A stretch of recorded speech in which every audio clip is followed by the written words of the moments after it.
Hey Charlotte County, this is Charlotte County COPWATCH, and I'd like to thank you for all your years of support through the years. As a result, this channel has grown and allowed me an equity partnership in carmarshal.com. Please take the time to check them out. They help you buy and sell your next car, even have a negotiating tool to save you from the hassle of haggling with multiple dealers. The link is in the description below. Please click and help support and give if you can too through PayPal or Patreon. Thanks again. The officer said that this was a public safety issue, and when I cross-examined him, I go, well, did you knock on the door?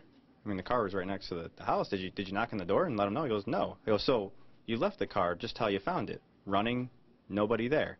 Did that improve the safety of it at all? No. Okay, we're just waiting for some people to get in here.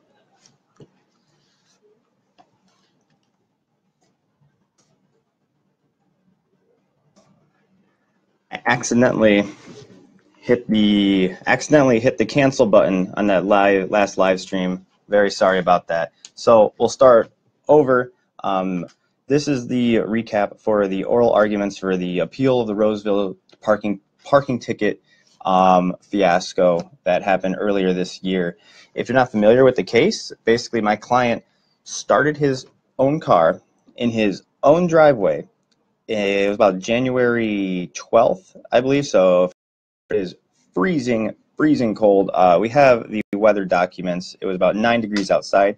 He starts his car in his own driveway, comes out and sees a ticket for $128 under his windshield. So we went to court, and since then, this has caused basically national outrage. The story's been shared, I think like 16,000 times. Tens of millions of people know about this, and it resulted in the law actually getting changed in Michigan, signed by Governor Snyder, effective September 26th. You are now allowed to start your car in your own driveway. So we went to Roseville District Court. I think it was actually April 20th when we had the hearing, and the judge, got a little upset. That's actually him over there. I keep a picture of him to remind myself of that day, and he ruled against us. Now, I posted the links to my brief in the description here, so you can look at my full brief PDF. You can see the prosecutor's response. I actually really appreciate like any devil's advocacy, any arguments against me. Tell me why I'm wrong. Tell me what I can do better, so I know for next time. Now, we lost the appeal at district court. Even though we lost at district court, the law was actually changed, and that doesn't happen too often. And not just changed like coincidentally. They changed the law because of my client's case and how insanely ridiculous it is. You ask any person off the street, okay? You can ask somebody with no legal training whatsoever. You say, hey, this guy got a ticket for warming his car up in his own driveway. They say, what? What are you talking about? Like, you can't do it on the street, but in your own driveway? Everybody in Michigan has done this. So we lost at district court. They changed the law, which that in itself should show like, hey, pretty sure we're right. If they change the law afterwards, it's like, dang, our reasoning was spot on. Today, we had the appeal, and the judge did not make a decision. He wants to read over both the briefs and, issue a written opinion. As far as how well it went, I'm not so sure. The judge really didn't seem to be on to understand the argument, which I thought was very, very simple, and I'll make for you guys right here. And again, I have my briefs in the listing if you want to check for yourself. So basically, the law said before they changed it, in the way they changed it, they actually just eliminated this city ordinance altogether. They just eliminated it. But what it said was you cannot leave a vehicle running unattended on a street or any other place. Okay. Now the whole problem here is with this verbiage of any other place, because if any other place was meant to mean literally anywhere in the city of Roseville, well then the word street is not needed. it creates a redundancy. Any other place includes streets. And if it's interpreted to mean anywhere, then the word street is not even needed. And why that makes a difference is because you don't interpret laws that way. You don't, when the legislature writes a law, every single word is there purposely and for a reason. They don't just put things down there. And laws and cases are won and lost based on commas, okay? Based on one single word. Is it an and or an or? You know, does it mean any other place, or is it a modifier? So in this case, when they're saying you cannot leave a vehicle running unattended on a street or any other place is a modifier of the word street, okay? It means they do it so they don't have to list out every single synonym of the word street. So instead of the legislature saying, you know, you can't leave your car running on streets, boulevards, highways, roundabouts, avenues, roads, am I missing anything? Instead of listing every single public area that you can't leave a vehicle running unattended, they just said streets or any other place, and any other place is modifying streets. So I think this is very clear. The people that I've given this basic argument to lots of different people, and even non-lawyers like, well, yeah, that makes sense, you know, because if the legislature meant for that rule to mean you can't leave a car running anywhere, that's what they would have said. They would have said you cannot leave your car running unattended anywhere, period. But they said streets or any other place, okay? Also, let me pull this up. If you want to pull up my brief and follow along, the link is in the description. You can download it for yourself in PDF form, keep it forever. Let's see. Where do we want to start?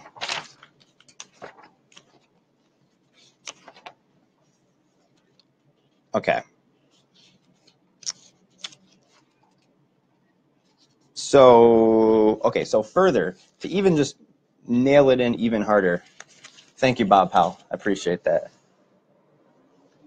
But to just nail it in even harder, if you look at my brief on page 9, under the same traffic code, Rule 211 says the provisions of this code that relate to the operation of vehicles refer exclusively to the operation of vehicles on streets or highways, except where a different place is specifically referred to in this code.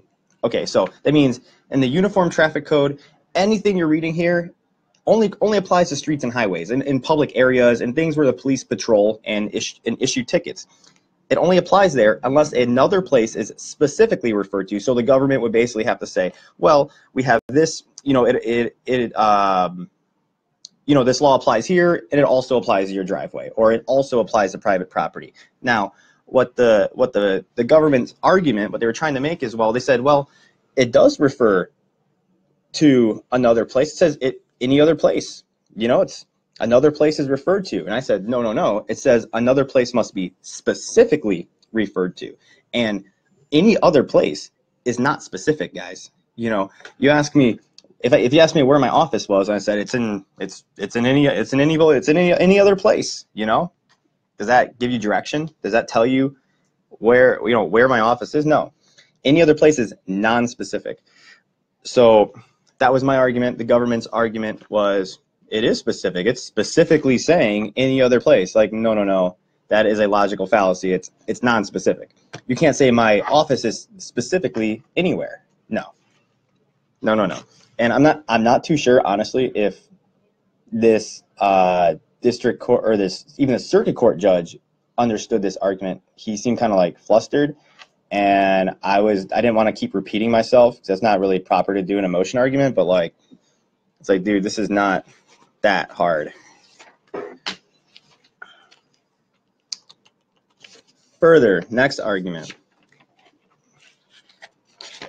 is that if the judge found that the original ordinance did apply to private driveways and private property, that it is unconstitutional for a couple reasons, but unconstitutional for being preempted by the state law. Hold that thought. So I talked about the law needing to refer to in another place specifically. driveways are actually referred to 3 times in 3 different rules under the same code. So if they wanted this code to apply to driveways, well, they would have wrote it just like they did in the 3 other codes that are right here, and which I had printed out that I can't find right now, probably in my bag. So that issue aside, moving on, the state law said that you cannot leave a vehicle running unattended on a highway. Okay, it didn't say anything about private property, and a law is preempted and unconstitutional. A city ordinance will be unconstitutional if it allows something a state law prohibits, or prohibits something that a state law allows. Now, the state law allows you to leave your vehicle running unattended just as long as it's not on a highway. So then highway can be road, highway, blah, blah, blah. So the state law allows you to do it, so the city ordinance can't prohibit something that the state law allows. Another very clear winning argument, but who knows? Let's see. Next, I brought up the public policy aspect to this whole thing. So what the government is saying is that, well, this law is public policy because you can't leave your vehicle running in your driveway because somebody might jump in it and steal it and run over all the children. Literally, they use like the Simpsons meme, like, think about the children, as in one of their arguments. It's in the brief too, in their brief. I will find it, 1 second. So silly. If your argument is think of the children, you lose. Where we at? Hold on.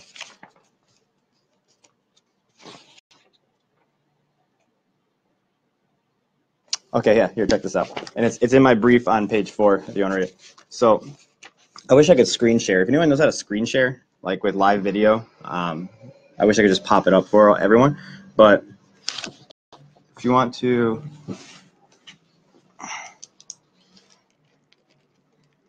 here, check out in these brackets.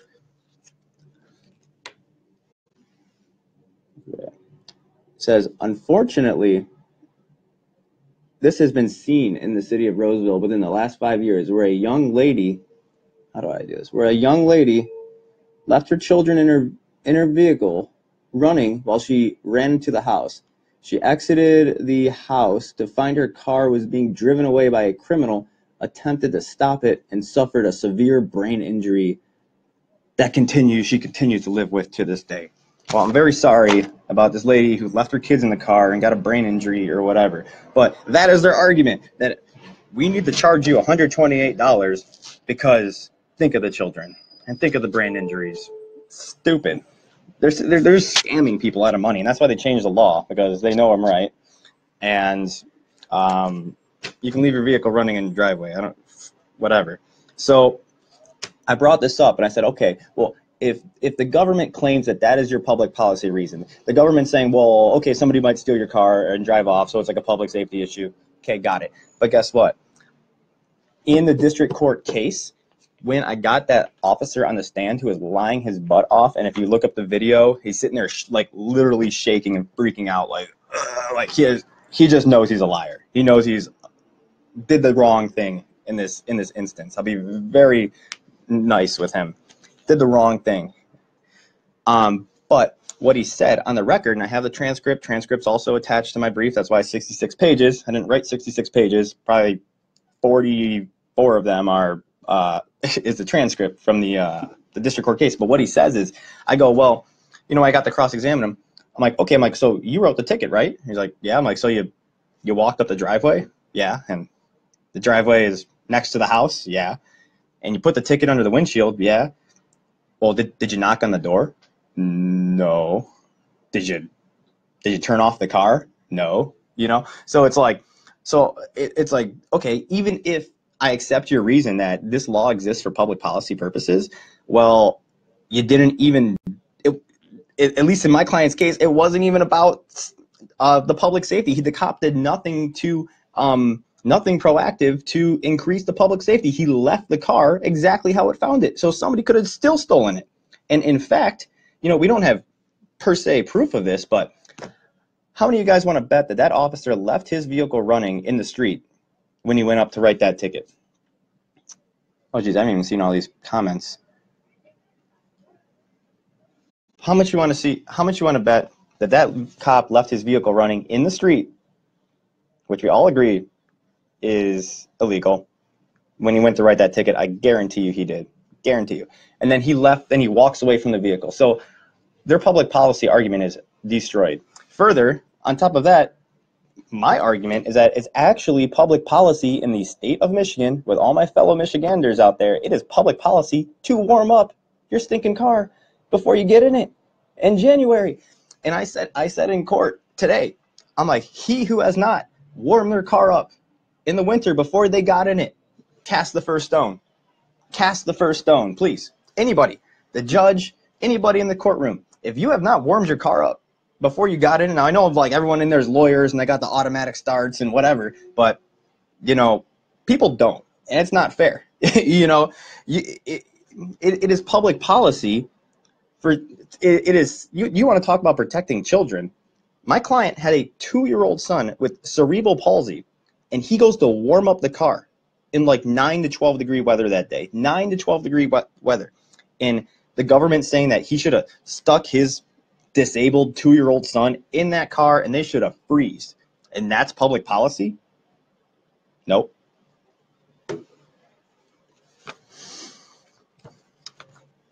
What's next?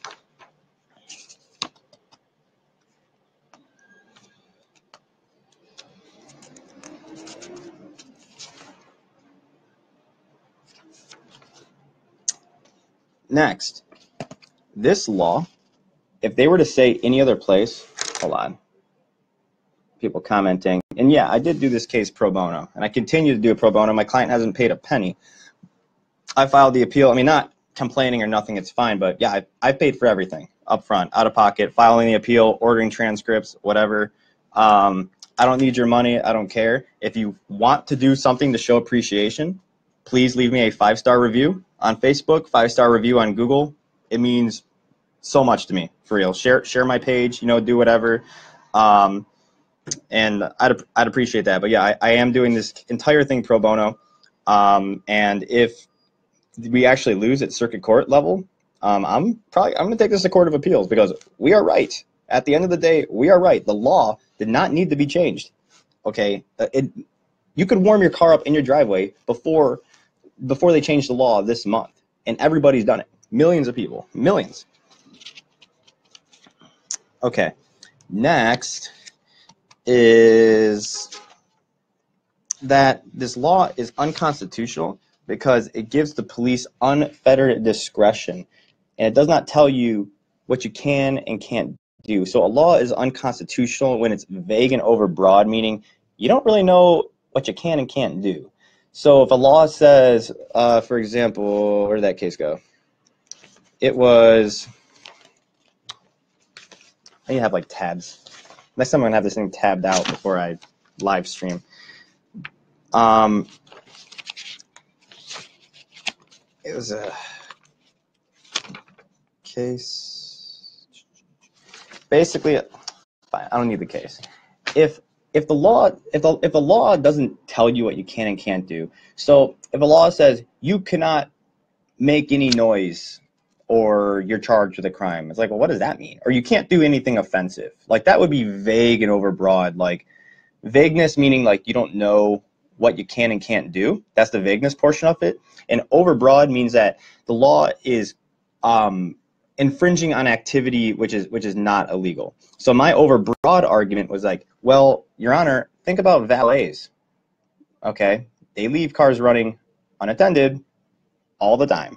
So by ruling against me, you're saying that all these valets, that you cannot valet your car in the city of Roseville, because if a valet leaves your car running, you know, to go get another one or whatever, which they do all the time, that would be against the law.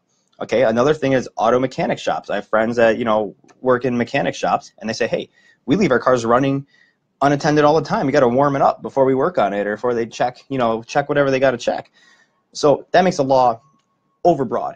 And the judge's actual the judge's actual response to this today, he goes, oh, well, that's on private property, and they just left it, the valets just leave it alone for a few minutes. I'm like, yeah, so exactly.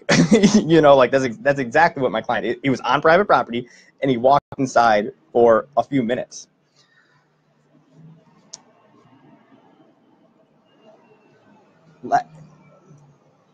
Next, my comments are not coming up. Thank you, Dan. Appreciate that. I miss your friend, Nick. Jared, what friend you talking about?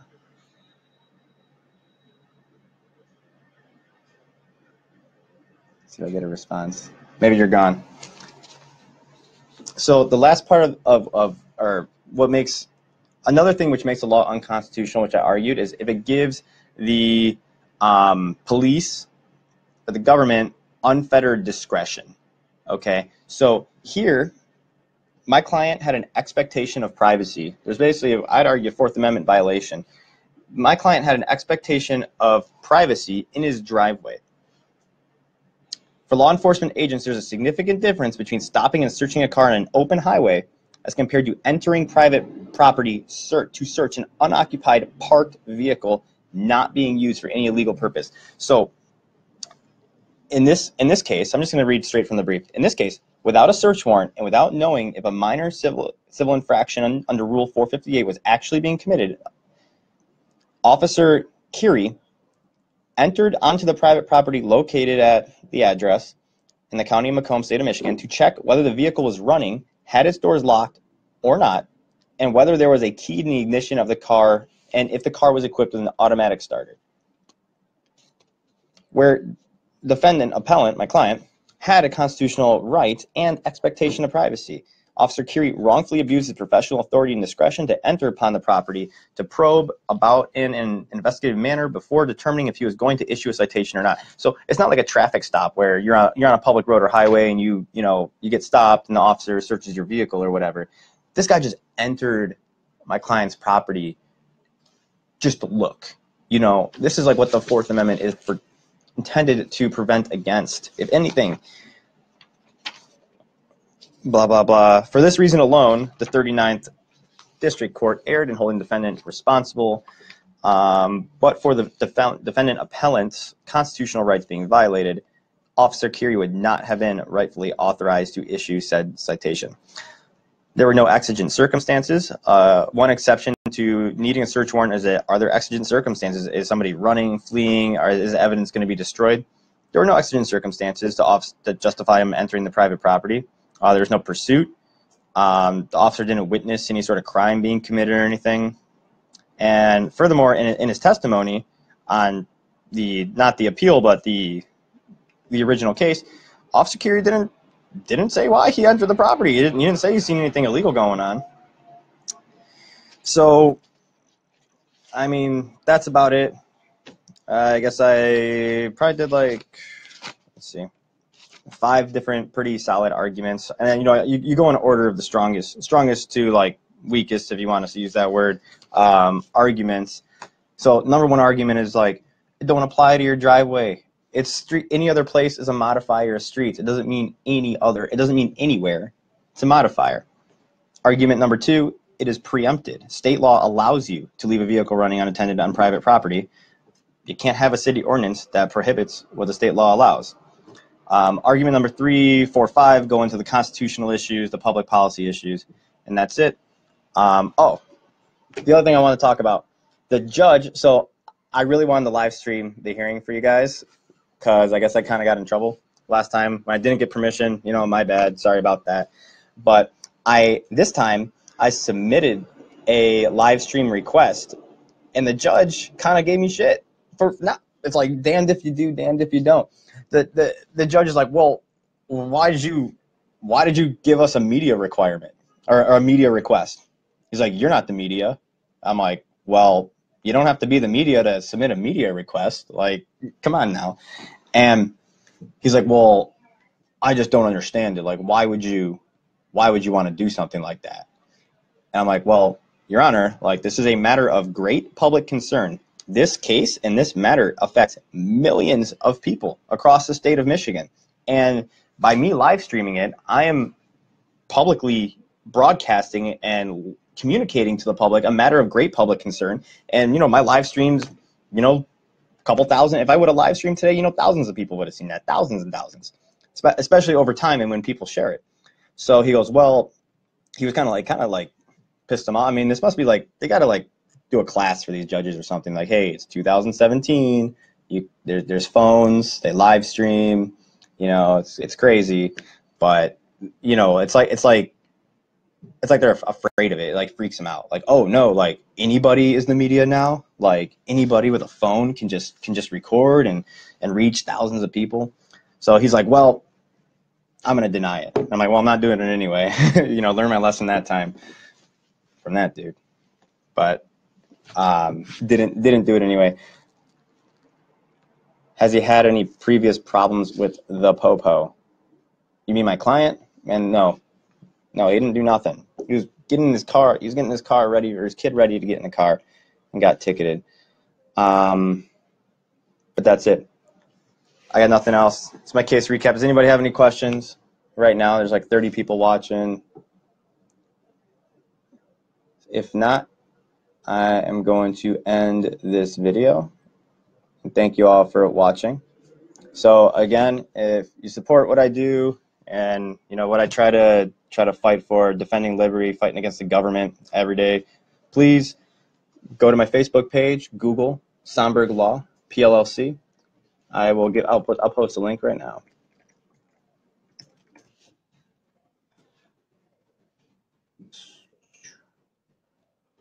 There you go. You can just click on my link, and please, I ain't asking for no money, no donations, whatever. Leave me a 5-star review. It helps with the search engine optimization. So when somebody types in DUI or like drug possession or traffic tickets or family law and all those things we do here, if I have like the highest reviews and the most reviews, my stuff's gonna go up top. So please leave me a Facebook review, Google review. Just 5 stars, takes 2 seconds. You don't even have to write anything. If you write anything, it's better. 1 sentence. This dude's the man. I like his beard. You know, whatever you want to write. I'd appreciate it. But thank you, everyone, for listening, and hope you have a good day and a good weekend. Peace. Hey, Charlotte County. This is Charlotte County COPWATCH, and I found that I had to make a change this ending on my videos, letting you know about the channel and fair use laws, you know, how we can report on other people's reporting and how it's good, how it's bad, etc. But you guys can look it up yourself. It is legal. It's in there. But like I've told you before, that I've been cut off from making money on YouTube for 4 years. It's really weird, bizarre, but they cut the money off, but they said you can keep the channel, and now YouTube makes all the money. And if you get bored, plug it into Social Blade website, and you'll see that they are making a huge amount off the site. Right now it's at 63 million views, 53,000 subscribers, almost 3 million views a month.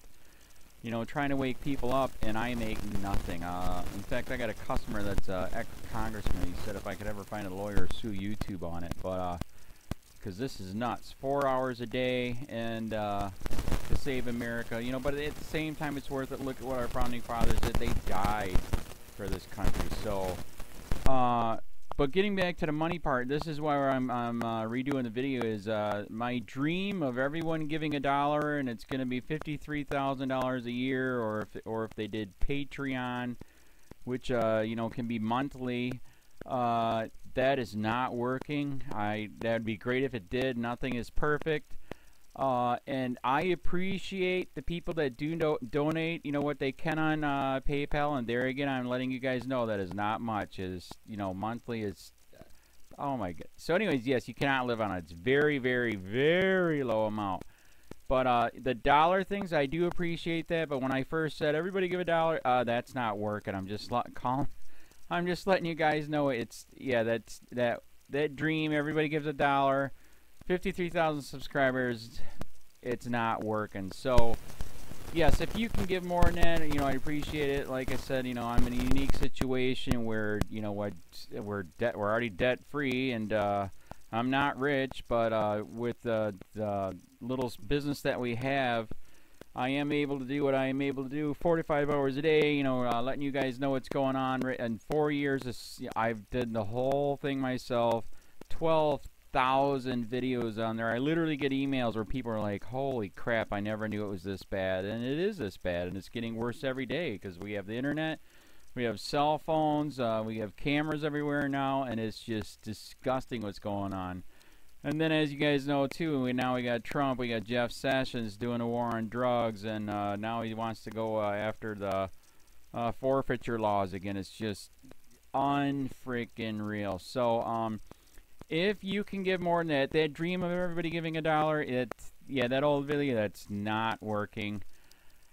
They're not, they're just not.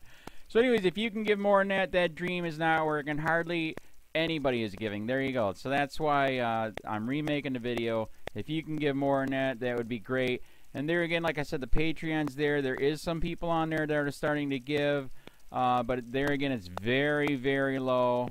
And like I said, I don't want to get rich off of that. I'm going to keep doing what I'm doing because, you know, it's still so stinking corrupt. It's not even funny.